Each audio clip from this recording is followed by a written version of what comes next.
September 7, 1940. Prime Minister's Office, Tokyo. American cigarette smoke dissolved into the heavy air as Admiral Isoroku Yamamoto firmly extinguished the embers. In front of him, generals were celebrating war plans with the United States, an empire of steel that to many in that room was just a lazy nation, too rich to fight. They spoke of months of victory, of Japanese courage, and of national honor. Yamamoto listened to them in silence, and then he replied, "If you give me 6 months, I can do something. After that, I don't guarantee anything." It was not pessimism, it was calculation. Yamamoto did not see war as a duel of bravery, but as an equation, and he already knew the numbers. He had walked through refineries in Texas, studied steel mills in Detroit, walked alone through the factories of Cleveland and wrote everything down. He knew that Japan wasn't about to face an army. It was challenging the greatest industrial machine the world had ever known. This video tells the story of the man who tried to stop war with America using only data, an isolated strategist who knew that courage does not win over mathematics. Because in modern warfare, whoever controls oil and steel has already written the last chapter. But before we dive into the details, there's one statistic that defines this whole story. In 1926, the United States produced 770 million barrels of oil per year. Japan, none. While Detroit put an automobile on the road every 45 seconds, Tokyo produced less than one a week.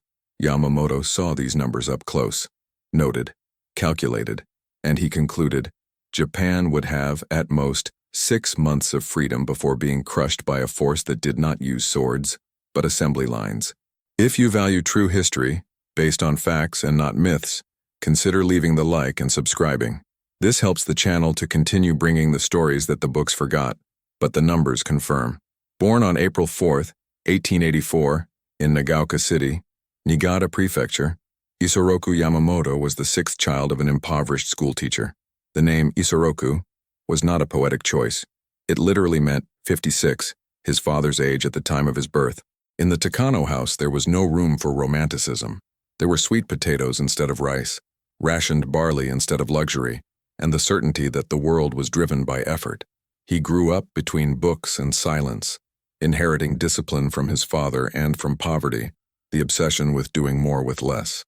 At a young age, Yamamoto decided to enter the Imperial Naval Academy, not out of a desire for combat, but because it had food, a roof, and a possible path for a man who knew the emptiness of plates. At the age of 21, with the rank of midshipman, he had his first experience of war at the legendary Battle of Tsushima in 1905. It was there that he lost 2 fingers on his left hand, but it was also where he lost something deeper, blind faith in Japanese war romanticism. While newspapers celebrated the victory against Russia as proof of Japanese spiritual superiority, Yamamoto analyzed the map, the enemy supply distance, the ongoing Russian Revolution, and the logistical errors of the czars. He saw, as a young man, that this victory had more to do with Russian weakness than with Japanese strength. It was the first sign that the national myth of honor would not survive the arithmetic of modern warfare. Back in Japan, he refused to repeat the patriotic phrases of his colleagues. He preferred to study coal, distance, and tonnage. While his peers read samurai classics, Yamamoto read Adam Smith, Alfred Mahan, and British reports on the naval power of the future. For him, a ship was a system, not a symbol. A fleet was an equation, not a legend. And a war was a logistical operation, where whoever controlled the rails and fuels already started with half the way over. Gradually, he became a respected man but uncomfortable in the Japanese military environment, a rigid structure, impregnated with nationalism and averse to cold data. His vision was not popular. It was uncomfortable. At an internal Navy conference, he said that a country without oil could not sustain a conflict longer than 12 months. He was received with silence. An officer replied that the samurai spirit burned more than any fuel. Yamamoto did not answer. He just wrote it down. This pattern would be repeated throughout his career. While Japan invested in symbols, Yamamoto collected numbers. While the generals studied the Bushido Code of Honor, he studied the energy density of American kerosene.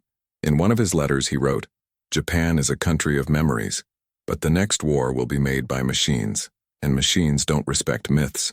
In 1919, he was chosen to represent Japan in the newly formed League of Nations. But instead of focusing on diplomacy, he asked for a 2-year deployment to study in the United States. His goal was clear: to understand how the engine that powered the future worked. His trip was not touristy, it was strategic. During the ship's crossing, he carried with him 2 economics books, a blank notebook, and the silent certainty that the next battlefield would be invisible, fought in the smelters, refineries, and industrial plants he had not yet known. When he arrived at Harvard, he was not seen as a threat. He was just another curious foreigner. But there, in the silence of the libraries, began what he himself would call his real military training. He studied at night, traveled on weekends, and filled notebooks with notes on steel production, oil extraction, and rail capacity. He slept 4 hours a night. He analyzed industrial catalogs as others analyzed weapons manuals. For Yamamoto, every ton of steel was a calculation of power, and every barrel of oil, a sentence of war. Decades later, when recalling that period, an American officer would comment, "While our own officers rested, Yamamoto was counting our resources, as one who measures the tide before the storm." Japan celebrated kamikaze pilots. Yamamoto wanted to know how many airplane engines the United States could manufacture per month. And here, a pause is in order. In 1926, while Japan was barely producing enough fuel to sustain its fleet for a season, the United States was extracting 770 million barrels per year, the equivalent of more than 2 million barrels per day. If you were surprised by this number, write in the comments. Shocking data. This helps to keep alive the history that speeches prefer to forget. Yamamoto saw these numbers almost 30 years after the war. He knew that it didn't matter how many planes Japan owned. What mattered was how many I could replace. It didn't matter how brave a pilot was, but how many liters of avgas he would consume on a mission. And it didn't matter how much heroism an admiral had, but whether there was enough steel to rebuild his ship. This reasoning isolated him within the imperial structure, but he insisted. In meetings with ministers, he asked uncomfortable questions. How many freight trains could Japan operate per day? What is the strategic reserve of synthetic rubber? How many turbines could be produced without importing components from America? There were no answers, only silences, and patriotic phrases. Yamamoto was beginning to understand that his war would be fought on 2 fronts, against the American enemy and against the strategic blindness of the Japanese government itself. In a private letter to his wife, he confessed, "Sometimes I think I've lost my fingers for nothing. Japan does not want to hear the truth. He just wants the confirmation of his dreams." The irony was growing. The man who most understood the American war machine was seen within Japan itself as a heretic, a westernized, dangerous man, too rational for a time of myths. But Yamamoto knew what was coming, and his preparation was just beginning, because while his colleagues memorized slogans, he planned to visit the bowels of the industry that would soon crush the world. And the next destination was Detroit, the iron heart of America. In 1919, Admiral Isoroku Yamamoto crossed the Pacific, not as a soldier but as a student. Its official designation was simple: linguistic improvement and observation of Western naval doctrine. But his real mission was silent and much deeper. He landed in Boston with 2 swords in his suitcase, a strict naval uniform, and a mind willing to understand the enemy before the first shot was fired. At Harvard, among ivy-covered buildings and corridors echoing Latin and logic, Yamamoto stood out less for his presence than for his absence. He disappeared for long periods, immersed in libraries, technical meetings, and solitary trips through the industrial arteries of the American Northeast.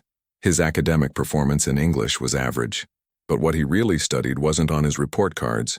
It was the invisible cogs of the American machine: geological maps, refining capacity tables, steel export data, energy commission reports.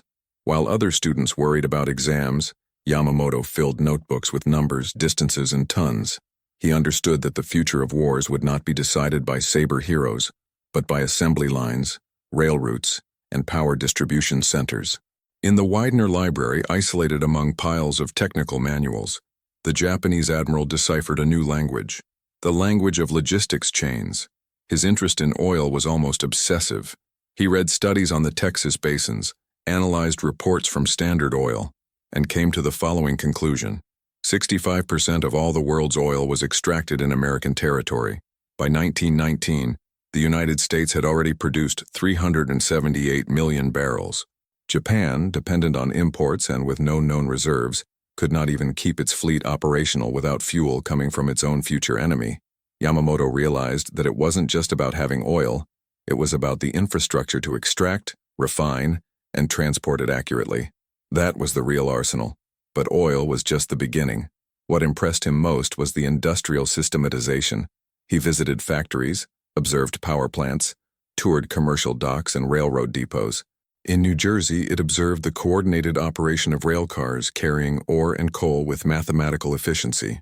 In Massachusetts, he interviewed engineers about refining processes and energy use. He came back with numbers, calculations, and detailed observations. His notebooks recorded the time it took to unload a freighter, the amount of tons per hour on rails, the average interval between supply trains. It was as if he were mapping not a country, but a circulatory system ready to fuel a war on a global scale. While Japanese political speeches spoke of national spirit, Yamamoto counted valves, furnaces, and boilers. His fellow officers, who were also on exchange in the United States, focused on language, culture, and diplomatic relations. Yamamoto, on the other hand, focused on mathematics. During the summers at Harvard, he did not rest. He disappeared for weeks, traveling with little money and almost no comforts to visit industrial centers, refineries, extraction fields, and automobile factories. It was a journey of intelligence, not tourism. In private letters, he described the Americans as pragmatic, fast, adaptable, a people who did not wait for war to knock on the door to start preparing. He visited aeronautical research centers and was amazed at the number of engineers working on engines that Japan did not even know how to manufacture. He studied the first commercial airplanes, noted production patterns of parts, observed that manufacturing was modular, with interchangeable parts, something that was still handmade in Japan. In a letter to Admiral Tomoshige Araki, he wrote, "They build airplanes as they build cars. The same logic, the same production discipline." In another diary entry, he was more direct. "The only thing Americans need is motivation. The rest is ready." The comparison with Japan was painful.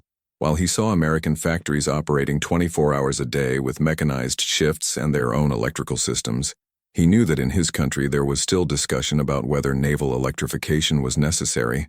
The technological distance already existed, and he could measure it in amps, horsepower, and liters of fuel per ton of load. The scale was absurd. The United States didn't just produce more, it produced with more speed, more precision, and more flexibility. The same factory that built tractors could, in months, produce light tanks. The same supply chain that delivered steel to Ford could, with minimal adjustments, supply shipyards. All this Yamamoto saw before any confrontation, before any economic blockade, before any war plan. And more importantly, he saw that the Americans themselves did not realize the power they possessed. That was the hidden advantage. For them, that abundance was just routine. For him, it was the seed of Japan's collapse. And then, on a muggy afternoon in the summer of 1920, Yamamoto arrived in the city of Detroit. What he saw there would turn his calculations into dread. American industry was not only efficient, it was monstrous. And at the heart of this monster, an assembly line spat out an automobile every 45 seconds. That would be the next chapter of the prophecy. By leaving Boston and heading south, Yamamoto was looking for more than academic knowledge. What he wanted to see was the ground, the concrete, the smoke, the real heat of the gear that moved the United States. When he arrived in Texas, he found no columns of soldiers, but forests of drill derricks. It was 1920, and the Texan soil was exploding oil as if the earth was bleeding ambition. At Beaumont, in the Spindletop field, Yamamoto stood motionless for nearly an hour in front of a tower that spewed crude at a rate of 100,000 barrels a day. It was no longer a resource, it was a liquid avalanche tamed by engineering and capital. He visited refineries in Port Arthur and Corpus Christi and noted a fact that paralyzed him. A single American refining plant consumed more electricity than the entire city of Tokyo, and it worked 24 hours a day, 7 days a week. This was not an enemy, it was an energy-driven continent. The pipelines, the wagons, the underground reservoirs. Everything is interconnected, everything is automated, everything is scalable. Yamamoto understood there that Japan, even if it had access to oil, would never have the structure to process, distribute, and consume it at a war pace. It wasn't just a matter of having, it was knowing how to transform, and the Americans knew. The trip continued north, and within a few weeks, Yamamoto crossed the Mississippi, reaching the Midwestern industrial belt. When he arrived in Detroit, he found something even more impressive: an entire city built around the idea of mass production. At the Ford complex, he witnessed the assembly of a complete car every 45 seconds. The ground vibrated. Men and machines moved in hypnotic synchrony. Each piece was standardized, each movement timed. The logic was simple: speed, scale, replacement. There, Yamamoto understood that it was not enough to build.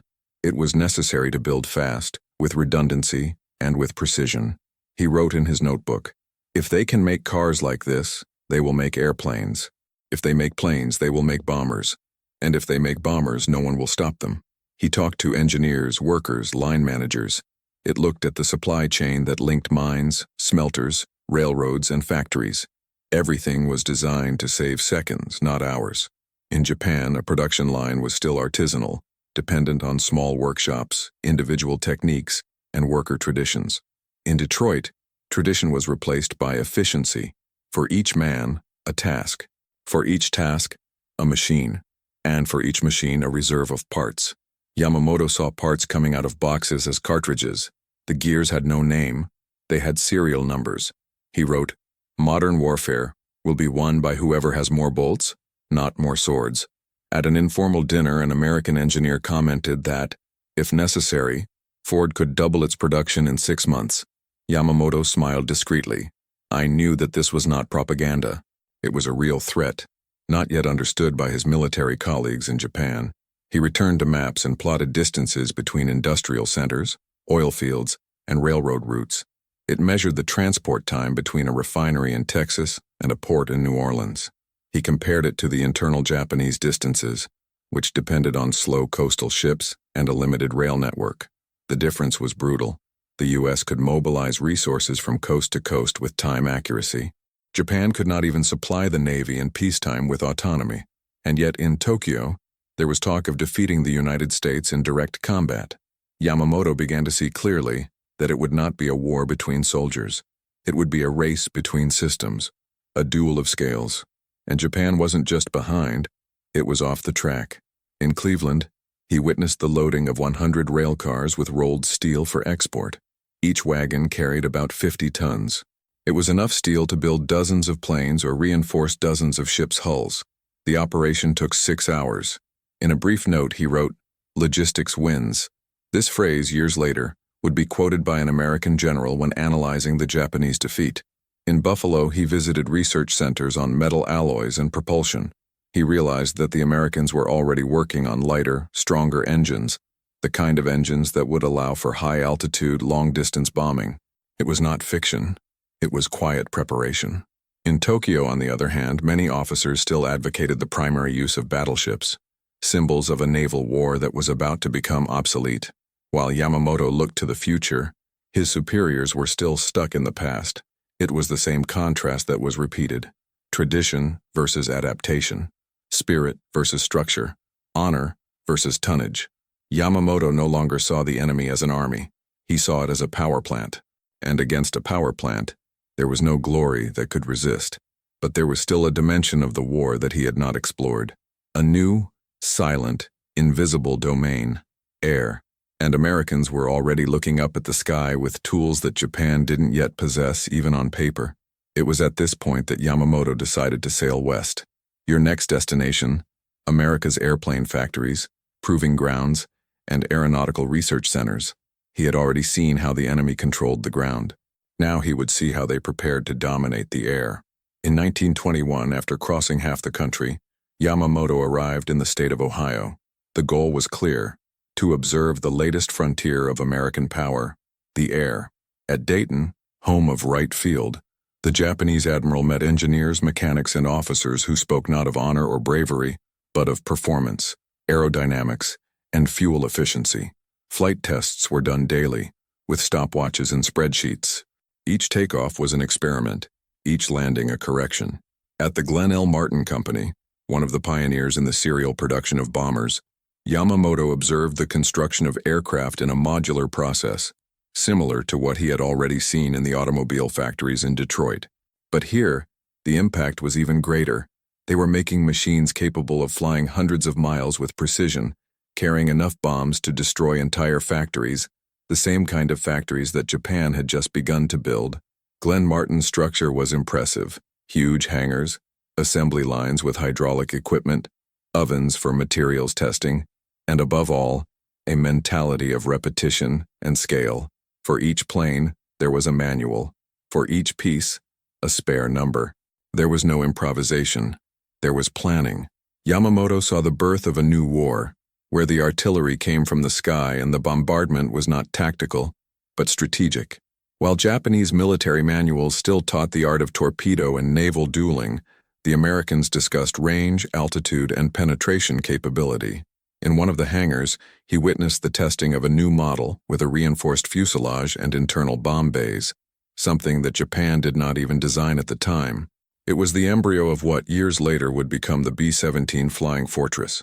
For Yamamoto, the question was logical. If a country could mass-produce planes like these and had adequate pilots, fuel, training, and runways, then no port, no island, and no city would be safe. Air became the new domain of war, and Japan, isolated in its naval tradition, seemed to be heading for defeat without realizing it. In his notes he recorded, "Heaven will be the next trench, and the Americans are already digging." In another passage he was more direct. "Japanese doctrine needs wings, or it will drown in its own myths." American aviation wasn't just military, it was civilian, commercial, experimental. There was a culture of flight being built, with engineers moving from universities directly to factories. NASA's forerunner, was already conducting research on drag, metallurgy, and propulsion. The Americans tested propellers in wind tunnels, while in Japan, it was still debated whether the plane was an auxiliary or main weapon. Yamamoto understood once again that the future war would not be won by courage, but by planning and anticipation. He no longer saw the airplane as a machine. He saw it as a vector for projecting power. If the U.S. could produce thousands, it could strike anywhere on the planet, and they would not need occupation, only selective destruction. The irony of this story is that the solution was in front of them. If you're enjoying unraveling these facts, show your support. Like and subscribe so we can bring you more in-depth content, because details matter, and details kill. While Yamamoto returned to Japan with notebooks full of data and warnings, his superiors remained obsessed with the great battleships, as if the 19th century were still alive. The steel giants Yamato and Musashi were in the planning. Ships that symbolized glory but ignored radar, embarked aviation, and the range of American bombs. It was yesterday's war being prepared for tomorrow, and Yamamoto knew. The war of the future would not be decided by who had the largest ship, but by who first dominated the air. And the Americans were already decades ahead. But it wasn't just technology that worried him. It was the speed with which it became politics, budget, production. Japan was discussing projects. The U.S. was executing them. By 1921, Americans had already registered more than 5,000 aircraft in the country. Japan, less than 300. Soon, this difference would not only be numerical, it would be fatal. Because the next step for Americans was not just to fly, it was to make flight part of the total war. And Yamamoto had not yet seen the most terrifying thing, the marriage of aviation and mass production. This would happen on the West Coast, where hangars became factories, factories became cities, and airplanes were built as if they were munitions. Your next destination, California. During his years in the United States, Yamamoto learned that modern warfare would not only be fought with tanks and planes, but also with nerves, patience, and risk-taking. At night, away from the hangars and factories he visited during the day, he would sit at the table with diplomats, officials, and university professors. The game was always the same: poker. For many, an American pastime. For him, a laboratory of war. He watched every gesture, every hesitation, every bluff. He learned that the average American wasn't afraid to lose, because he knew he could get back into the game with more chips, more resources, more time. The momentary defeat was not an end, but a variable. They knew when to back down. They knew when to double down. They knew how to turn losses into opportunities. Yamamoto, with his austere upbringing, saw this as a national pattern of behavior. The Americans had reserves, not just of oil, but of optimism. When they lost, they came back. And when they won, they did not hesitate to crush.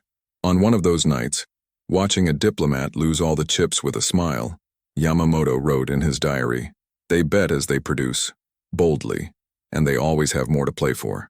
That was the real terror. Japan played with limited resources like a man who knows he has only one chip and that the loss would be irreversible. This difference was philosophical, but also strategic. If the US went to war, it would make a mistake, but they could make mistakes dozens of times. Still, they would win, because they had oil to refuel or to rebuild, money to hire more, and above all, a culture of adaptation. Japan, on the contrary, would have only one attempt, and if it failed, everything would fall apart. Yamamoto understood that Americans were not fighting for honor, but for the survival of a system, and that made them even more dangerous. There was no glory in destruction. There was method. He came to fear not American courage, but its coldness, its focus on results, its capacity for collective mobilization. In diplomatic circles in Washington, he saw how the decision-making process worked. It was not centralized. It was time-consuming, sometimes chaotic, but when the decision was made, it was irreversible. The Americans moved slowly, but once in motion, they crushed. In an informal conversation, one senator commented, "We don't start wars, but when we start, we finish." Yamamoto never forgot this phrase. He knew that if Japan provoked the United States, it would not only face soldiers, he would face a culture that reacted like an avalanche, silent at first, devastating at the end. This perception isolated him more and more within the Japanese hierarchy. While his colleagues were still talking about glory, Yamamoto already saw the statistics of ruin. He compared the numbers as if analyzing a hand of cards: naval tonnage, aircraft production capacity, fuel reserves, numbers of trained pilots. By all metrics, the United States could make a mistake and start over. Japan does not. The difference was not only in the industry, it was in the mentality. War for Americans would be a long-term operation, fueled by endless production and margin for failure. For Japan, it would be a one-time, devastating blow, or nothing at all. It was like playing a game of poker where one side has infinite chips, and the other has only one perfect hand which needs to be played at the right moment, without error, without hesitation. In another game, in 1922, an American officer lost 3 rounds in a row. On Wednesday, he bet everything, won, and recovered more than he had lost. Yamamoto declined to comment, but when he returned to his room, he wrote, "They play for the long term. We play for the now. That's the difference." The irony was cruel. Japan saw itself as spiritual, resilient, disciplined, but it was the American, pragmatic and flexible, who was best prepared for a protracted war. Because discipline without resources is despair, and glory without strategy is ruin. In poker, Yamamoto understood the essence of the enemy: resilience. They were not afraid of error, because they knew that in the end, they had more chips, more fuel, more steel. But not everyone in Japan was blind. There were some who were beginning to suspect that national pride was overestimating its own hand, and those whispers were beginning to trickle down to Yamamoto, who was now viewed with suspicion by admirers and patriots alike. But he kept betting, not on Japan, but on the truth that no one wanted to hear. And the next letter would come soon, a confidential report that would reveal the speed with which the Americans could convert civilian factories into war production, a document that many ignored, but that Yamamoto studied line by line. And there, he saw the latest confirmation of his prediction. The war would not be won by soldiers, it would be won by production, and the United States already had the plan ready. In 1923, Yamamoto returned to Japan with more than memories. He brought folders full of reports, notebooks filled with thousands of notes, tables on industrial capacity, graphs of energy production, railroad line schematics, and detailed notes on the American logistics structure. None of it was theoretical. Everything had been observed in loco, measured, and analyzed. For weeks, he personally worked on the organization of a technical dossier that he would deliver to the Naval High Command, and later, to the Ministry of War. The document was clear. If Japan went to war with the United States, it would have a maximum of 6 months of breath. After that, American superiority in production, transportation, supply, and replacement would make resistance untenable. Yamamoto didn't talk about morals. He didn't talk about honor. He spoke of barrels, tons, and horsepower. He argued that in a modern war, the winner was not the one who started with the most courage. He was the one who ended up with the most fuel. But what he found, when presenting his report, was a wall. The army generals listened to him with disdain. They called him a defeatist, a tainted by Western thought, a man who had forgotten the virtues of Bushido. One of them even said, "The Japanese spirit surpasses any American ton of steel." For Yamamoto, it was like listening to a kamikaze give a speech before the invention of the airplane. The refusal was not only political, it was doctrinaire. Japan saw itself as the empire of spirit, tradition, and millennial honor. And in that mental model, war was a theater of bravery, not a field of statistics. Japanese military doctrine still based its principles on manuals inherited from the 19th century, focusing on discipline, sacrifice, and frontal strategy. There was no room for factories, engines, or refineries in the battle plans. Industry was seen as an accessory, logistics as a detail. Yamamoto insisted. He asked for meetings, presented his data, made comparisons with previous wars, showed the escalation of American production since 1917, when the United States entered World War I. He explained how the country, in just 18 months, had surpassed all allies in war production capacity. No one wanted to listen. They preferred to talk about the battleship Yamashiro, the Imperial Navy, and the innate Japanese sacrificial power. It was as if they were preparing samurai to face a steamroller. In a closed meeting with the naval leadership, Yamamoto even warned that Japan's only chance would be to avoid war with the United States at any cost. The response was an awkward silence. One admiral replied that Japan's destiny was to fight, not to negotiate. The report was shelved. Some have called it a curious analysis, others of excessively economic reflection. For Yamamoto, it was clear. The war had not begun, but the defeat was already signed, not because of the enemy's strength, but because of the refusal to understand him. The following meetings were marked by discomfort. He became an isolated officer, respected for his intelligence but shunned for his coolness. He came to be seen as a man of gloomy predictions, a strategist who undermined morale by talking about industrial relay rather than heroism. But he did not give in. It continued to update its calculations, quietly following American reports through diplomatic sources and engineering journals. With each new production line opened in the U.S., his conviction became more solid. Japan was dancing in a minefield, and no one wanted to see the map.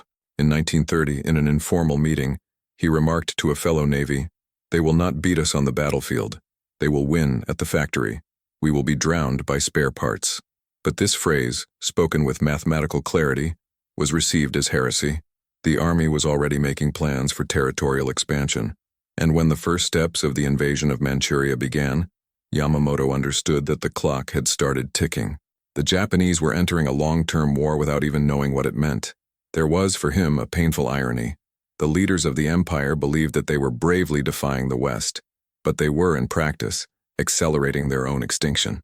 In 1933, with Hitler rising to power in Germany and the winds of war blowing again in Europe, Yamamoto watched from afar the two future enemies, one militarily bold and technologically limited, another silent, industrially prepared and with reserves of everything: oil, steel, people, time. A decade later, a captured German general would say, "We underestimated the United States. We thought it was a consumer nation. It was a nation of production." But at that moment in 1933, the phrase had not yet been spoken, just thought, by Yamamoto, and he knew that the next Japanese mistake would not be strategic. It would be fatal, because in his words, "If war comes, I will have to lead it, even though we know there will be no victory." In 1941, after years of ignored warnings, Yamamoto was appointed commander of the combined fleet of the Imperial Japanese Navy. It was the last irony of his career. The man who had studied the United States the most, who feared its industrial potential the most, was tasked with attacking it. There was no glory in that. There was urgency, calculation, and resignation. The plan he laid out for Pearl Harbor was not a winning strategy. It was an attempt at delay, a surgical attack that, if successful, would buy 6 months. Exactly the 6 months he had estimated decades earlier as the limit of the Japanese advantage. It was not about winning. It was about postponing the inevitable. Yamamoto knew that the San Diego shipyards, Texas wells, Detroit assembly lines, and California hangars needed only time. If it could temporarily break the American fleet in the Pacific, perhaps Japan would be able to consolidate its territorial gains before the avalanche began. The attack was planned with millimeter precision. Planes modified to reach longer distances, torpedoes adapted for shallow waters, fleet synchrony, and silent radios. Yamamoto did not plan the attack as a bravado. He planned like a surgeon amputating a limb to save a condemned body. In meetings with senior officers, he insisted, "We have to strike first, in full force. Only then will there be any chance." The Japanese summit mistook its urgency for enthusiasm. It wasn't. It was technical desperation. Yamamoto knew the numbers. He knew that in 1940 alone, the United States had produced more than 25,000 airplanes, 3 times the total capacity of Japan. He knew that the U.S. Navy had more than 100 destroyers under construction, while Japan could barely keep its fleet supplied. And he knew that in the event of all-out war, the United States could multiply its production on a scale that no other country on the planet could even imagine. One statistic in particular haunted him. In 1939, American industrial production was equivalent to 41% of all world production. Nazi Germany's was 14%, Japan's less than 4%. I repeat, 41% against 14% and 4%. If this difference impresses you, comment below with absolute power, because that's exactly what was about to be activated. Yamamoto saw the attack on Pearl Harbor as a psychological, not a military blow. He wanted to show the enemy that Japan had teeth, that he would not surrender without a fight, that it was not just a shadow of the West, but inside herself, she knew that it was all smoke. The real battle would be fought in factories, not ports. And the Americans were just waiting for a reason to light the boilers. The operation was carried out on December 7th. Planes took off from the Japanese aircraft carriers in absolute silence, crossed the ocean with geometric discipline, and hit the American naval base. Battleships exploded, hangars were destroyed, hundreds of airmen were killed while still on land. It was, technically, a tactical success, but for Yamamoto, it was the sound of the clock starting to tick. Hours after the attack, an officer asked him if he should open a bottle of sake to celebrate. Yamamoto refused. "I'm afraid we've just woken up a sleeping giant," he said. The phrase would become famous, but few understood what he really meant. It was not just a metaphor, it was a diagnosis, and what was to come would not be a conventional war. It would be the largest industrial mobilization in human history. Before long, Japan would not only face ships and planes. He would face a war machine powered by 250,000 trucks, 50,000 tanks, 300,000 planes, and millions of men supplied by an ocean of steel, rubber, and oil. The war had begun. But for Yamamoto, she was already lost. And the next chapter would show how American industry would respond to Pearl Harbor, not with words, but with production. In the first few months after the attack on Pearl Harbor, Japan seemed invincible. In a matter of weeks, Imperial troops swept across the Pacific with frightening efficiency. Hong Kong has fallen, Manila was taken, Burma, the Dutch East Indies, Guam, Wake, Malaya, all the targets fell like dominoes. At sea, the Imperial Navy sank Allied ships with speed and precision. On land, the Japanese infantry advanced with ruthless discipline. For the world, it was the rise of a new Asian power. For Yamamoto, it was just the clock ticking. He watched the advances as an accountant watches temporary profits before inevitable bankruptcy. Each conquest was marked on his maps not as a victory, but as a debt. He knew that geography would not sustain the advantage, that there were not enough logistical lines to hold so many territories, that Japan did not have enough steel, fuel, or engines to maintain the empire it was beginning to build. It was the exact fulfillment of his prediction, 6 months of operational freedom, and then the collapse. In April 1942, the United States launched the Doolittle Raid, a symbolic attack with B-25 bombers launched from an aircraft carrier against Tokyo. It didn't do much damage, but it proved something the Japanese didn't want to admit. The enemy was already back on the board. In May, the Battle of the Coral Sea put the brakes on Japanese expansion for the first time. A month later, in June, came the final blow, Midway. In just 3 days, the United States sank 4 Japanese aircraft carriers. The heart of the Imperial Navy was destroyed, and with it, Tokyo's offensive capability. The Pearl Harbor attack, which was intended to cripple the American fleet, had failed for one simple reason. The aircraft carriers Yamamoto wanted to destroy were not there on December 7th. They were on patrol, and instead of being lost, they became the basis of the answer. By the end of 1942, the American shipyards at Newport News, Brooklyn, and San Francisco were operating in 3 shifts. Warships, freighters, submarines, and aircraft carriers were built at a pace never seen before. The average time to manufacture a Liberty ship, used to transport supplies, fell from 230 days to less than 42. Some were built in less than 5. In a single year, the United States launched more than 1,100 ships into the sea. It was a continental production line, an arsenal without borders. As Japan struggled to maintain supplies on the conquered islands, the Americans flooded the Pacific with steel, ammunition, food, fuel, and soldiers. What the Japanese called strategy, the Americans called logistics.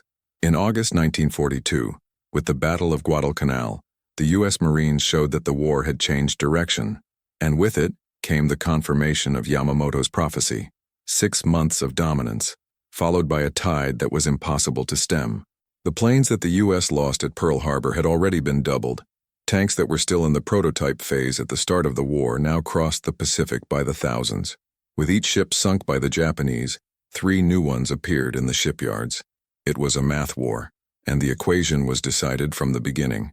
In an internal Imperial Navy report, dated December 1942, one officer wrote, "We fear we have won too soon." But the truth was crueler. They had never won, just surprised. The American counterattack was marked not by isolated bravery but by tonnage, by repetition, by volume, for a force that didn't have to take risks because it could afford to make mistakes and keep coming, day after day. In November, the United States produced 6,000 planes in a single month. Japan, less than 1,000. It was the war in accelerated motion, and Japan had stopped in time. Yamamoto's prophecy was not fulfilled as a tragedy. It was fulfilled as accounting. Exactly 6 months after Pearl Harbor, the U.S. was already regaining territory, and they would not stop. But there was still something that not even Yamamoto had foreseen, something that would come from the skies with a power never seen before. The next phase would not only be industrial, it would be nuclear. In June 1942, in the tense silence of the Pacific, a battle was fought that would not be decided by bravery or by isolated tactics. Midway was the meeting of 2 philosophies of war. On the one hand, a navy based on art, discipline, and millimeter precision. On the other, a force built on conveyor belts, standardized processes, and planned redundancy. 4 Japanese aircraft carriers, the Akagi, the Kaga, the Soryu, and the Hiryu, were destroyed in a matter of hours, not by luck, but due to operational overload, logistical failures, and the impossibility of replacement. Yamamoto, aboard the Yamato, did not explode in fury upon receiving the reports. He just lowered his eyes and, according to witnesses, remained silent for long minutes. That was not a shock. It was inevitable.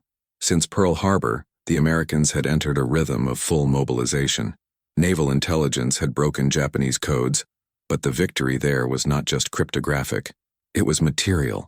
The American aircraft carriers had been supplied with bombs, fighters, and enough fuel to operate days at a time. Japan, on the other hand, operated on a narrow margin, few planes, fewer spare parts, and even fewer reserves of experienced pilots. Midway exposed the truth that Yamamoto had tried to explain for 2 decades. Modern warfare did not forgive scarcity. The Japanese planes, although lethal, were fragile. Your pumps, loaded by hand, their hangars, overcrowded. It only took one mistake, the change of armament between sorties, for the aircraft to be exposed and the hangars to become furnaces. When the American Dauntless dove with surgical precision, they found no articulated defenses. They found open fuels, scattered ammunition, and a system without resilience. Japanese talent was not overcome by superiority. He was overcome by volume, by a force that could make mistakes, correct and repeat. While each aircraft carrier sunk was a fatal wound to Japan, the United States had already begun construction of new models in its shipyards. In 1942, the USS Essex began production. It was the first of a new class of supercarriers that would turn the tables on the Pacific. Faster, more resistant with greater aircraft capacity, and above all, produced at scale.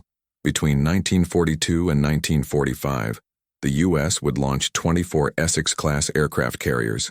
Japan, in that same period, would not be able to replace even half of what it lost at Midway. It was the end of artisanal naval warfare. Yamamoto understood that Japanese doctrine had lost not through incompetence, but through inertia. They were still fighting an elite war against a war of industry. For every pilot killed in the Midway attacks, the Americans had dozens in training. For every plane shot down, hundreds were in production. It was not a battle. It was one system against another, and the Japanese system, based on skill and discipline, could not keep up with the American machine of infinite replication. In his notebooks, Yamamoto wrote coolly, "Midway is not a turning point. It's a confirmation."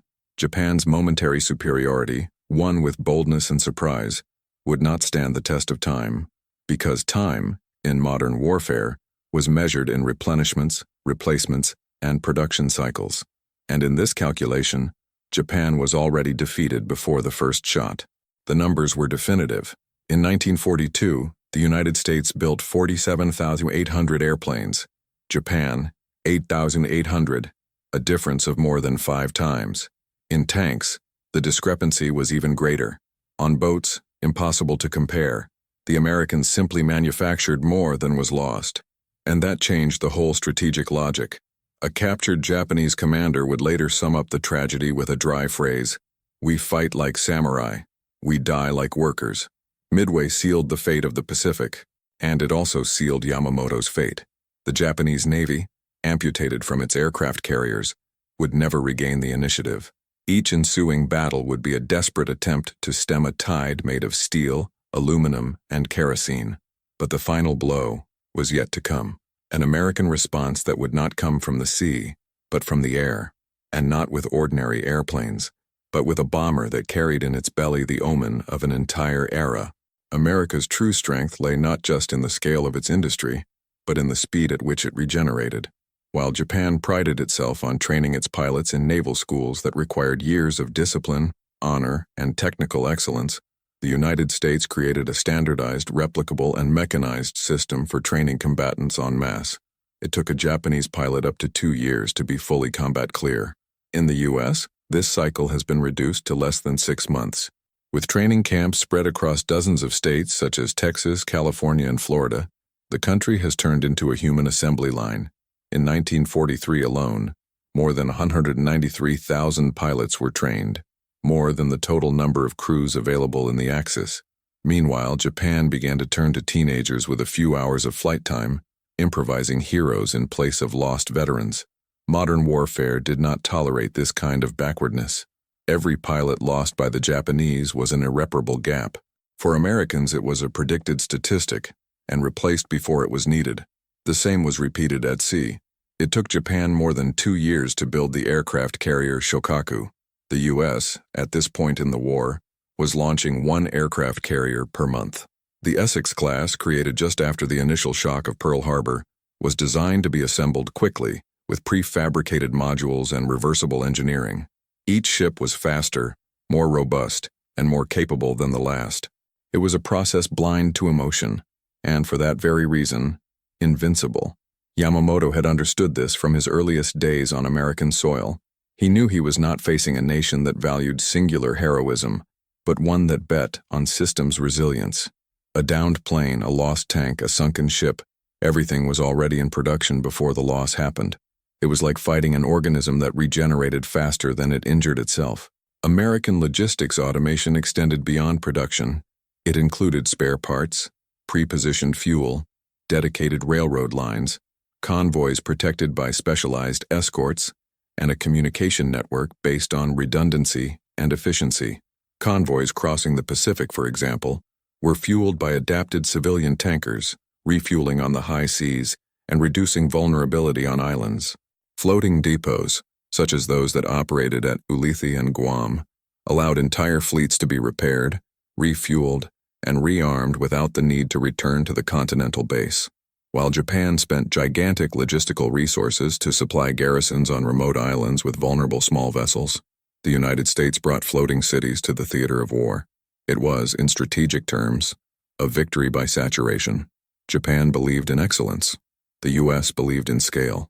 And when the conflict extended, only one of these doctrines survived. The war, which the Japanese generals envisioned as a series of decisive battles, became a game of exhaustion. And in this game, Whoever could replace faster didn't just win, he chose when he finished. In 1944, the balance left no doubt. The Americans produced more than 100,000 planes a year. Japan, with its industry depleted by blockades, bombings, and lack of raw materials, could barely maintain existing fleets. Aluminum was rationed. Rubber was scarce. Oil, now controlled by the Americans on the sea lanes, arrived in minimal quantities. On many islands, Japanese tanks became fixed bunkers, not because of strategy, but because of lack of fuel. The war, little by little, ceased to be a dispute between armies. It became a graphic, a balance, an upward curve of American production and a decreasing line of Japanese capacity. And in the middle of that graph, Yamamoto's tragic awareness. He wasn't losing to a general, but to a spreadsheet, a system that every month became more efficient, faster, more inevitable. And soon this machine would begin to produce something that no Japanese strategy could predict or contain. A secret project, a new type of weaponry, something that would not be launched from an aircraft carrier, nor carried by tanks, but that would redefine the very definition of war. In World War II, oil wasn't just a resource, it was survival, and Japan entered this conflict with practically empty tanks. In contrast to the United States, where Admiral Yamamoto saw fuel flow freely through the fields of Texas, island Japan never had real access to domestic sources of oil. It depended on imports, and with the U.S. blockade that began even before Pearl Harbor, that dependence became a sentence. After the first military advances, Japan conquered important oil fields in Southeast Asia, Borneo, Sumatra, parts of Indochina. But the conquest of the resource did not mean dominance over it. There was a lack of tankers, mobile refineries, safe infrastructure for transportation, and enough escorts to protect the convoys. In 1942, American submarines began a silent and devastating campaign against Japanese logistics lines. In just 2 years, more than 75% of Japan's tanker fleet would be destroyed. The effect was immediate. Warships were anchored for weeks. Planes were kept in hangars without fuel for training, and entire divisions in the Pacific began to ration every drop. To keep its battleships in operation, the Imperial Navy had to prioritize routes and commit offensive operations. Japan's most feared ship, the Yamamoto, consumed 150 tons of oil per day. In its last months, it hardly left the port. Japan had conquered the oil, but had no way to use it. The irony was suffocating. Meanwhile, on the other side of the world, the United States operated as a supply hydra. In 1943, American production reached 1 billion barrels per year. The refineries in Houston, Baton Rouge, and New Jersey ran in uninterrupted shifts. Each drop was processed, transported, and used with mathematical precision. American logistics involved underground pipelines, dedicated trains, tankers in ocean-going convoys, and a doctrine that treated fuel as strategic ammunition. No operation was started without guarantees of energy replacement. The forward bases in the Pacific had reserve tanks, mobile refining workshops, and civil engineers integrated into the armed forces. For each air mission, there was an invisible network of refueling that operated more efficiently than many entire armies. A single group of B-29 bombers, for example, consumed more fuel per mission than the entire Japanese air fleet available in 1945. If this difference sounds brutal, it is, and it deserves to be said in numbers. In 1944, the U.S. consumed more than 7 billion liters of fuel in military operations alone. Japan under lockdown operated at less than 10% of that. Comment below logistics wins if this statistic made you rethink who was really winning this war. Yamamoto knew. From his visits to Texas, he understood that oil was not a detail. It was the beating heart of modern military power. That is why his reaction was not one of surprise, but of resignation. He warned, without oil, Japan could not sustain a long war. And even after the initial achievements, the calculus has not changed. Because war is not won only by the conquest of resources, but by the ability to transform them into action, on planes, on ships, on the move. And Japan was going motionless. In 1945, reports on the islands pointed to a symbolic scene: trucks being pulled by oxen, fighter jets being towed by hand, ships using vegetable oil or improvised charcoal. It was the empire going back to the 19th century, trying to face an enemy that was already operating in the 22nd century. The bombs had not yet fallen on Hiroshima, But the collapse was already sealed, not in impact, but in exhaustion. And the next chapter would reveal how, in the face of this absolute scarcity, Yamamoto was targeted by the United States' most accurate weapon, intelligence. When the Allies finally entered the archives of Japanese headquarters in 1945, they found more than torn maps and ciphered orders. In a forgotten room, guarded with almost ritual care, were the personal notebooks of Admiral Isoroku Yamamoto. 3 volumes bound on plain fabric, filled with handwritten pages in precise handwriting, revealed a mathematical mind that had predicted the future with almost prophetic accuracy. Without computers, without access to real-time data, Yamamoto had projected the industrial production curve of the United States with a margin of error of less than 10%. Years earlier, when Japan was still debating whether to go to war, he had already noted, by the end of the second year, the Americans will have the capacity to launch 18 new aircraft carriers into the sea. They will have more than 50,000 aircraft.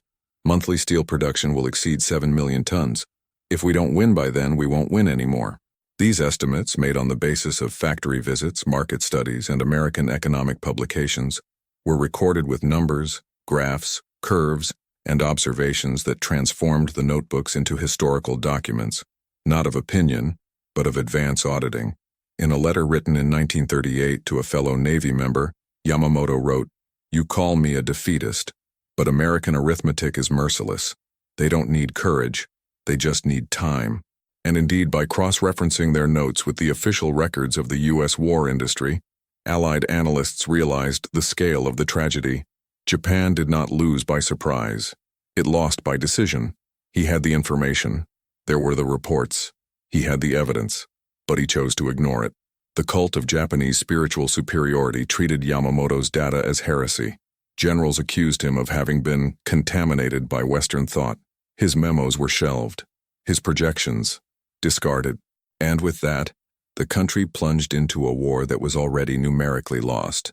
The notebooks contained impressive technical details, estimates of synthetic rubber production, calculations on the efficiency of American railroad lines, projections of shipbuilding by shipyard, even pointing out which American state would surpass the others in logistics volume. In one passage he wrote, "The city of Pittsburgh alone smelts more steel per month than all of Japan in a quarter." It was more than a comparison. It was a warning. At another point, he noted that the United States had enough bauxite reserves to produce aluminum for 150,000 planes, and that, even with losses of 50% in combat, they would still maintain constant air superiority. It also predicted the growth curve of the maintenance and supply battalions, and warned that the enemy was creating a logistical system with total operational independence. The war would be fought on foreign soil with supplies of its own. No Asian army could sustain something like this. His notebooks, therefore, revealed not only a competent officer, but a strategic thinker who saw beyond battle. He understood that in the 20th century, warfare had migrated from the sword to the schedule, from dueling to casting schedule, from battlefield to inventory. The American war machine didn't have to be genius. It was enough that it was constant, and she was. In response to the notebooks, an American officer said years later, if they had listened to this man, the war might not have even started. But listening requires humility, and Japan at that time preferred myth to calculation. On one of the last pages, Yamamoto wrote, "The war will end when the enemy can no longer be counted in divisions, but in replacement fleets." It was the synthesis of his vision, and the ultimate condemnation of a blind doctrine to its own collapse. But the story still had one last movement, because the man who foresaw the end would also be the one chosen to receive personally the warning that mathematics had already won, and the Americans would do it in the most calculated way possible. Beginning in 1943, the Imperial Japanese Navy's internal reports began to record a subtle but profound change in the behavior of its most celebrated admiral. Yamamoto, who for years had sustained the ruthless posture of a technical strategist, became a man of prolonged silences, economic responses, and a distant look. There was no emotional breakdown. There was no visible despair. There was only resignation, but not the cowardly resignation of those who abandon the struggle. It was the rational weight of someone who knew that defeat was inevitable and yet accepted the command. For Yamamoto, the duty was not to win. It was to cushion the impact of the collapse. While his colleagues planned counterattacks and glorified each fight as if it were the last, he plotted routes to minimize losses, calculated positions to preserve lives, and passed on reports that no one wanted to read. In a confidential meeting, when asked about a retaliation plan against the American landings in the Solomon Islands, he replied, "We can send them, but they will not return. Are you willing to bury them with honor or with arithmetic?" His frankness bothered him. Many saw him as a defeatist, others as reluctant, but those closest to him understood the extent of his burden. Yamamoto was not fighting for victory. He fought for time. He knew that each extra day was one less day of suffering for Japanese civilians, that delaying the American advance, even for weeks, could prevent the bombing of a city, and that's why he didn't abandon the command, even when he had the chance. On several occasions he offered to visit the riskiest fronts, inspect islands under attack, or embark on missions that, for any other officer of his rank, would be delegated. It was as if he sought to be present on the line of collapse, not out of bravery, but out of moral responsibility. One of his assistants reported years later that Yamamoto began walking around with personal letters written, sealed, on his uniform. One of them, addressed to the emperor, said, "If I failed, it was because I obeyed." Another for his family contained only one line, "I chose to die standing, so that no one has to lie about my absence." He was not a willing martyr. He was a technical man, doomed for his own realism, forced to lead a machine that he himself had diagnosed as bankrupt, and that corroded him. Japan celebrated its kamikazes. Yamamoto mourned each lost rider. The High Command extolled every sinking of an American ship. He asked how many shipyards were left in the United States. The disconnect between propaganda and reality grew every month, and he felt it like a dagger. When he was assigned to an inspection tour of the Solomon Islands in April 1943, some subordinates were surprised by his insistence on sticking to the itinerary, even though American intelligence had already deciphered Japanese codes. The American revenge operation intercepted his exact location. 16 P-38 Lightning fighters were sent to intercept Yamamoto's plane in the air. It was a surgical execution, calculated, not only military, but symbolic. The United States wasn't just killing a commander. They were shutting down the only Japanese mind that had understood the war before it began. When his body was found in the jungle of Bougainville, he was still wearing white gloves, and next to the wreckage, a folder with technical documents, maps, supply charts, loss reports. He died as he had lived, trying to translate the war into numbers, even though he knew that numbers had already won. But the message that his death carried was not immediately understood. For some, he became a hero. For others, a traitor to the spirit. But for history, it has become a warning, because few saw so soon, with such clarity, the kind of war that would come. And when the world discovered the next American project, the one Yamamoto never lived to see, war was no longer about tanks, planes, or ships. It became an atomic equation. On April 18, 1943, at 9:34 a.m., the cockpit of the Mitsubishi G4M Betty, carrying Admiral Isoroku Yamamoto, crossed the sky of the Bougainville jungle in a straight line, at low altitude, escorted by 6 Zero fighters. The flight punctually followed the itinerary that he himself had insisted on maintaining, a gesture of discipline perhaps, or of an accepted destination. However, 600 kilometers to the south, 16 American P-38 Lightning fighters had already been in the air for more than 2 hours. With additional fuel tanks, onboard radar, and precise guidance, they had been dispatched with a single goal: to shoot down Yamamoto's plane. The mission, named by the Americans Operation Vengeance, was not just any attack.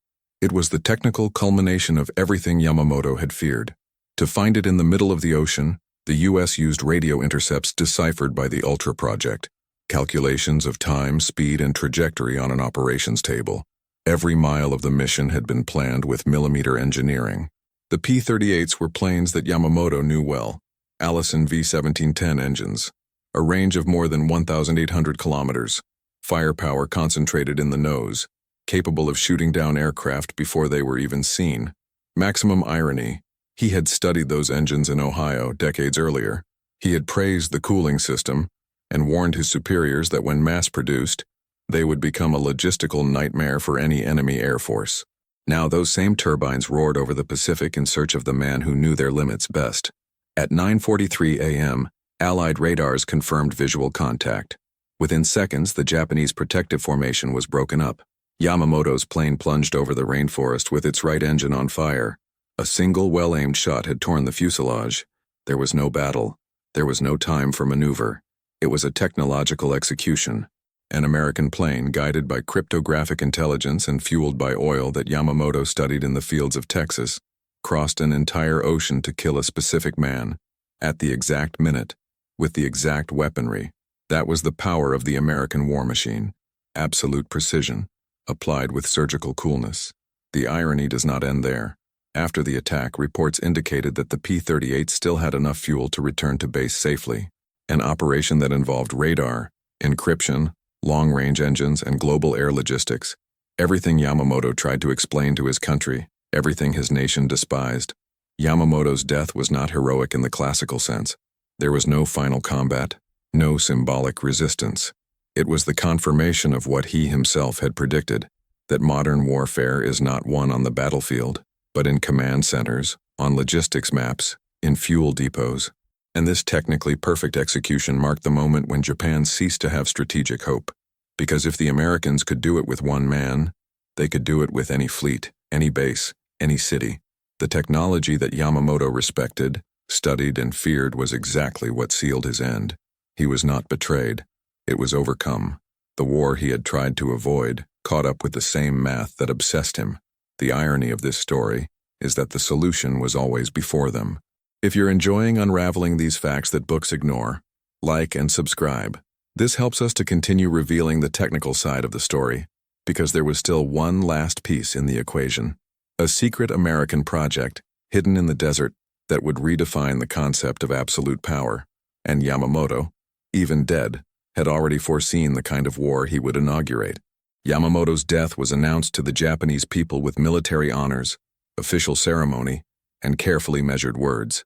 The government conveyed the news as if it were the loss of an invincible hero, struck down by surprise in the line of duty. His image was quickly shaped to fit the nationalist narrative, the admiral who led Japan to Pearl Harbor glory, the ruthless strategist, the symbol of Japanese naval superiority. But this wasn't the real Yamamoto. It was the rebuilt Yamamoto. The real one, the one who had warned of American industrial superiority, who had begged for diplomatic negotiations, who had written reports on the mathematical impossibility of victory, was buried in silence. His notebooks, for a while, were locked. His memos disappeared from strategy meetings. No naval school taught his statistical projections. No general repeated his most precise phrase. Japan has 6 months of freedom before collapse. The imperial regime could not allow its greatest commander to be remembered as someone who said, "We cannot win," even if he was right. He was transformed into a symbol, but never a warning. The historical irony reached its apex when, years after the war, American officers, the same ones who fought to destroy it, began to study it in their academies. The name Yamamoto was mentioned at West Point, at Quantico, at Annapolis, not as an enemy, but as a strategist. American war manuals cited his geopolitical vision, his early understanding of air warfare, his lucid reading of logistics as a weapon. One U.S. Navy admiral even stated, if he had been born in Ohio, he would have been chief of staff. Meanwhile, in post-war Japan, his figure remained a statue, imposing but mute. It was easier to remember the impact of Pearl Harbor than to face the tragedy of the ignored warning. The next generation did not learn what he tried to teach. There was no discussion of their internal resistance, nor their opposition to the ultranationalists. And above all, his mathematical reasoning was not studied. Japan rebuilt its economy on the same industrial principles that Yamamoto admired: mass production, logistical integration, technical rationality. But he did so without saying his name, as if progress needed to be forgotten. And while his homeland silenced his true voice, his former enemies paid him a more sincere tribute. They recognized that Japan's most dangerous mind never wanted war. I wanted to avoid it. He wanted to beat her in reasoning. And maybe that's why he was the first to fall. Because war does not forgive those who think too much. But history, over time, rewards those who have seen it before. And Yamamoto saw it. He saw the collapse before the first bullet. He saw the end at the beginning. He saw the silence after the glory. But the final chapter was still missing. Because what he foresaw, and did not live to witness, was being developed in the desert under absolute secrecy. It was the end product of American logic, the weapon that needed no battles, only calculation. When the last shot ceased in 1945, the war in the Pacific was not ended by a general with a sword or by a treaty signed on a sacred table. It was closed by an avalanche of numbers that could not be stopped. Statistics had triumphed, and these numbers even today speak louder than any victory speech.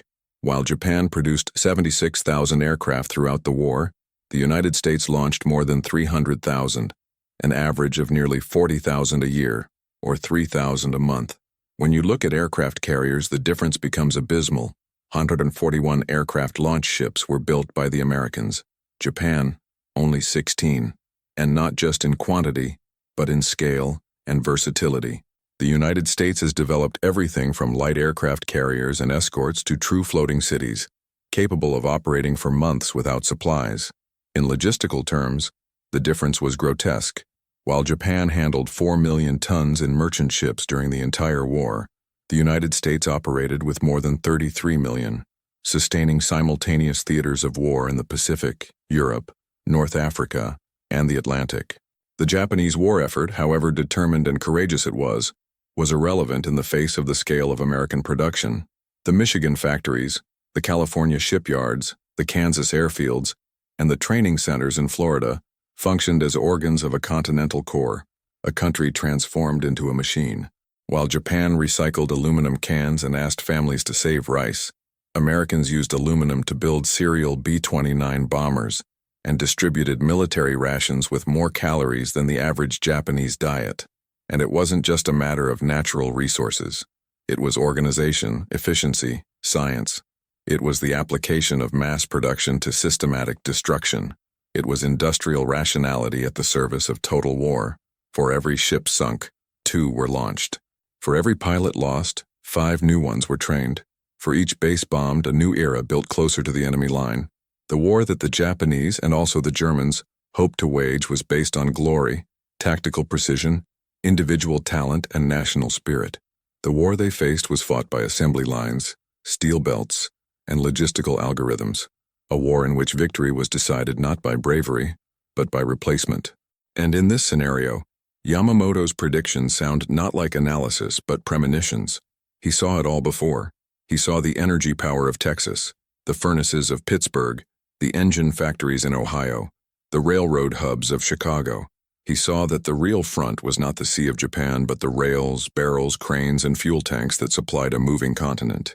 Mathematics won, and what is astonishing is that Yamamoto realized this even before the war began. He understood that a jet plane could change the course of a combat, that a radar system could reset the night, that an aircraft carrier replaced an entire fleet, and that each ton of steel counted for more than one infantry division. Japan, with all its faith, courage, and discipline, could not compete with the spreadsheets. He couldn't replace what he lost. I couldn't train faster, or build faster, or react with the same speed. And when American ships crossed the Pacific in endless columns carrying soldiers, ammunition, spare parts, generators, tools, and canned food, it was evident that the time of the samurai was over. The war now belonged to the engineers, the designers, the metalworkers. The battlefield was a productivity chart, the victory, a matter of tonnage. The latest statistics have brutally confirmed this. By the end of the war, the United States had 12 million troops ready, while Japan could not feed even those who remained. The replacement capacity was so superior that even if they lost twice as many men, ships, or planes, the Americans would still win. Because the final equation of modern warfare was simple. He who replaces, dominates. Whoever calculates, survives. Whoever manufactures, decides. And by the time the Japanese realized this, it was too late. But the final blow was missing. Because while Yamamoto was already dead, and the aircraft carriers crisscrossed the oceans like moving islands, there was something even more lethal in the making. Something that did not depend on ships, pilots, or squadrons. Something that the Germans ignored. Something that Yamamoto did not live to see. But in his calculations he already feared. Because when mathematics wins, it doesn't stop. It evolves. And she was about to redefine the meaning of war. For years, Isoroku Yamamoto was the most feared man in the Japanese Navy, not for his rigidity, but for his lucidity. He was the only high-ranking officer who brought numbers, not metaphors, who spoke of tonnage of steel when everyone spoke of honor, who calculated the range of the bombers while his colleagues discussed the warrior spirit. And for this very reason, he was constantly ignored. Instead of being heard, he was tolerated. Instead of being followed, he was feared from within. The truth that Yamamoto carried was simple and brutal. Modern war was not won with the past, but with planning. And Japan's leadership, steeped in the romanticism of Bushido, the cult of obedience, and the quasi-religious belief that morality would win over the machine, chose to listen to what comforted. The reality so evident in American factories was too uncomfortable to consider. His handwritten reports contained projections that would have changed the course of the war if they had been taken seriously, but they were filed with disdain. His warnings about American air power, about steel production, about naval logistics, were treated as exaggeration. He was called Americanized, too cold, disconnected from the Japanese soul. But Yamamoto was not cold. He was responsible. He could see with painful clarity that Japan was hurtling against a concrete wall with its eyes closed. That bravery did not fill tanks. That honor did not build aircraft carriers. That faith, without fuel and without food, turned into despair. And even so, he was forced to lead, to give orders that went against his own judgment, plotting an attack, Pearl Harbor, that he knew would be a hollow victory, commanding young people who would be killed for decisions he tried to prevent. This is where the moral weight becomes unbearable. Yamamoto was not complicit in the tragedy. He was his impotent witness, and this is the most bitter element of the whole story. He was not ignored for lack of arguments. He was ignored because he was right. His figure throughout the war became increasingly isolated, a respected commander but not followed, a leader with authority, but without an echo. His solitude was not strategic, it was moral. He carried like a cross the awareness of what was to come.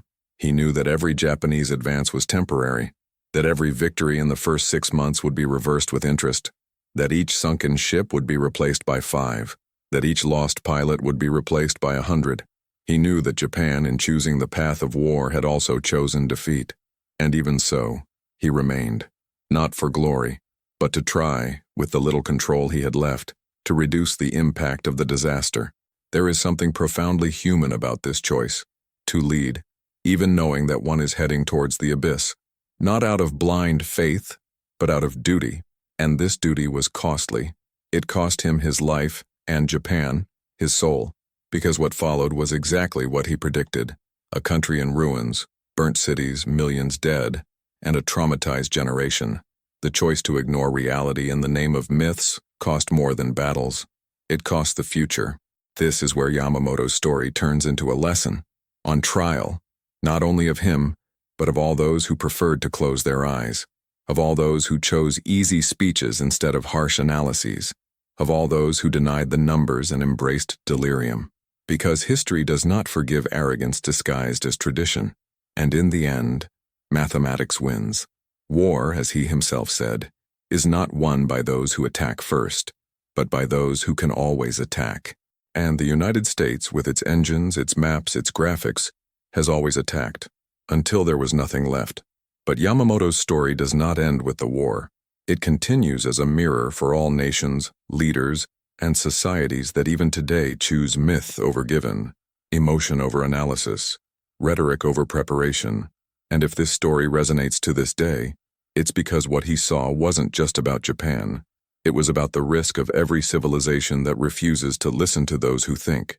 But there was still one last piece of the puzzle, a weapon built without glory, without a sword, without a flag, a weapon that Yamamoto feared, and that came too late for him, but early enough to seal, once and for all, the end of the ancient world. By the time the last American bomber flew over the smoldering ruins of Tokyo, the thesis was over. Japan was not defeated due to lack of courage, but due to an excess of belief. It was overcome by the same force that Yamamoto had seen decades earlier, a force that wore no uniform but operated cranes, refineries, furnaces, and cargo ships. Contrary to what his generals believed, the war was not a matter of honor, but of tonnage, of oil, made of steel, and mathematics, cold, silent, and precise. had won every battle before the first bomb was even dropped. The Japanese collapse was therefore less a military defeat than a strategic, ideological, and logistical failure. The real lesson of this story is not in the map, but in the spreadsheet. Modern warfare is decided before the first shot, when one chooses where to invest: rhetoric or infrastructure, heroism or replacement. Yamamoto understood this too early and was ignored for it. He knew that no plan survives the friction of reality when reality is manufactured on a continental scale. In war, as in economics, the advantage belongs to those who can repeat, train, replace, transport, reinforce. Because bravery is finite, but logistics is multipliable, and in that field the United States was playing in another league. A few years after the war, a German general summed it all up in a single sentence: "We were defeated by trucks." No quote could better encapsulate what Yamamoto has tried to say for so long. The war was not won in the trenches but in the depots, in the railway hubs, in fuel silos, in fighter factories, and in the shipyards of merchant ships. And if you've made it this far, it's because you also value historical truth and the cold analysis behind myths. Then, enjoy this video, subscribe to the channel, and activate the bell so you don't miss the next devastating historical fact. Leave in the comments which data shocked you the most along this journey. Oil, the ships, the planes. We are here to unravel each number that shaped the destiny of the 20th century. Don't go away yet. Listen to the next true story that will appear on the screen. Always remember, logistics determines strategy. Watch the next video here on the channel with another incredible story.